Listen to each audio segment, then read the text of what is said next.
Rama was known to be a very just and caring king. He said, "Oh Rama, I want justice. For no reason, an act of violence has been committed upon me." Sarvartha Siddha said, "Yes, I am guilty of the crime that the dog is accusing me of." So the court said, "What kind of judgment is this? Is this a punishment? The man is too happy."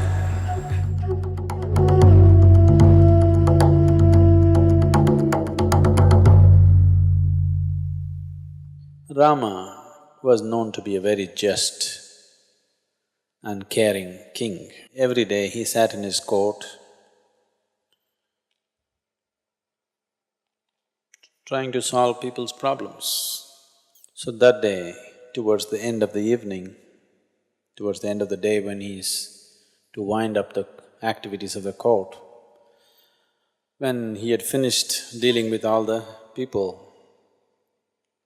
he told his brother Lakshmana, who was deeply dedicated to Rama, to go out and see in the yard if there's anybody else waiting. Lakshmana went out, looked around, came back and said, "There's nobody else. We're done with today's business." Rama said, "Go and see, there may be somebody." It was a little unusual thing, he had just seen and come. Once again he says, "Go and see." So Lakshmana again went and looked around, there was nobody. He was just about to come in. Then he noticed a dog which was sitting with a very sad face, and it had a wound on its head. Then he looked at the dog and asked the dog, "Are you waiting for something?" The dog spoke and said, "Yes, I want justice from Rama." Then Lakshmana said, "Why don't you come in?" And he took him into the court. The dog came, bowed down to Rama and spoke. He said, "Oh Rama, I want justice. For no reason, an act of violence has been committed upon me. I was just sitting by myself. This man, whose name was Sarvartha Siddha, he came and hit me on my head with a stick for no reason at all. I was simply sitting. I want justice." Immediately Rama sent forth for Sarvartha Siddha, who was a beggar. He was brought. So Rama asked, "What is your side of the story?" Here this dog says, "You hit him without any reason." Sarvartha Siddha said, "Yes, I am guilty of the crime that the dog is accusing me of. I was overtaken by hunger, I was angry, I was frustrated. This dog was sitting in my way, so simply for no reason, out of my frustration and anger, I hit this dog on its head. Whatever punishment you want to give, please give me." Then Rama put this forth to his ministers and courtiers. He said, "What is the punishment that you deem for this beggar?" They all thought about it and they said, "Wait a minute. This is a very complicated case. First of all, this is a case where a human being and a dog are involved. So all the laws that we normally know are somehow not applicable. So, it is being the king, it is your prerogative to come up with a judgment." Rama asked the dog, "What do you say? Do you have any suggestion?" The dog said, "Yes, I have an appropriate punishment for this man." "What is it? You speak out." So the dog said, "Make him the chief monk of Kalinjar monastery." Rama said, so it be. And the beggar was appointed as the chief of the Kalinjar monastery, which was a very celebrated monastery. So Rama gave him an elephant. The beggar climbed the elephant too, pleased with the punishment. With great joy, he rode off to the monastery. So the court said, what kind of judgment is this? Is this a punishment? The man is too happy. Then Rama asked the dog, why don't you explain it? The dog said, in my previous life, I was the chief monk of the Kalinjar monastery. And I went there because I was truly dedicated to my spiritual well-being and also to the monastery, which was instrumental in imparting spiritual well-being to many other people.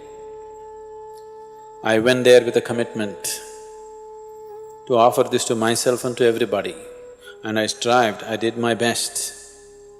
But as days passed, slowly, other impressions in my mind here and there overtook me. Mostly I remained steadfast to my purpose, but here and there it overtook me. The name and fame that came along with being a chief monk, somewhere affected me. Many times my ego performed, not me. Many times I started enjoying the simple recognition by the people as to who I was. People started treating me like a holy man. Within myself I knew I was not, but I started behaving like one, started demanding the things that should normally belong to a holy person. I did not commit myself to my total transformation, but started pretending like one, and anyway people supported me. Such things happened. And slowly, my commitment for my spiritual well-being and the people around me slowly receded.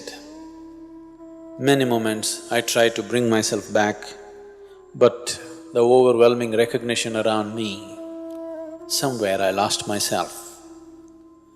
And this Sarvartha Siddha, this beggar, has anger in him, has ego in him, is capable of frustration. So I know he will punish himself, as I did. So this is the best punishment for him. Let him be the chief monk of Kalinja monastery.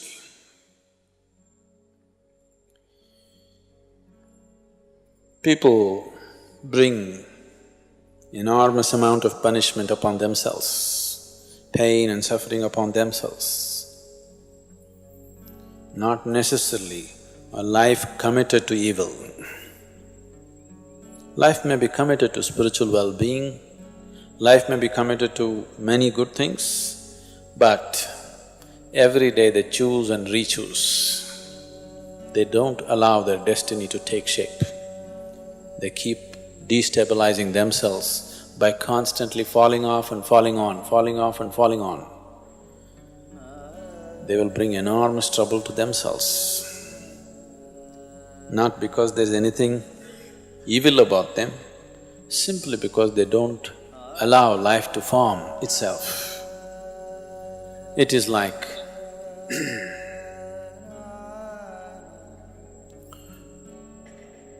keep on disturbing that which is taking shape.